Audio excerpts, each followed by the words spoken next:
and wooden floors on the beams, of course, for the bedrooms. Yes, I remember the wooden floor. Yeah. It always surprised us how cosy and comfortable it was in there, wasn't it?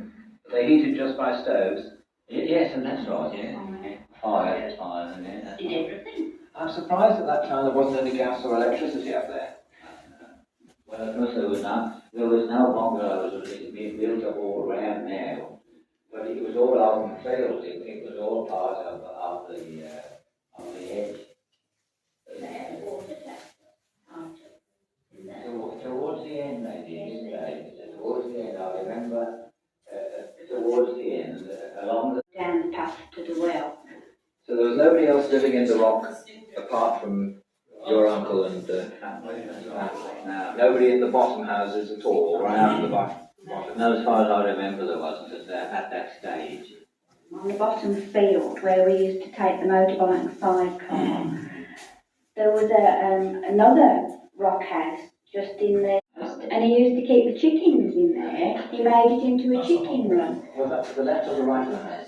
That was below. On the path going down? On the path, On the bottom. yes, below the side. It still is, isn't it? And there was a very narrow little path that came from the house. Looking at it from the front, it would be on the left-hand side of the house. Little window. Yes, well, that would be sort of what we would call perhaps a brew house. Celebrity guests. And the celebrity guests are never really comfortable. No.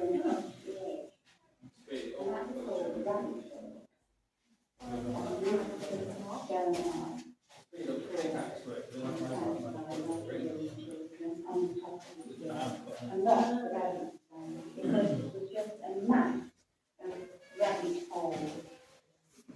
And the way it builds a little back doors and dropping on the door, the whole thing.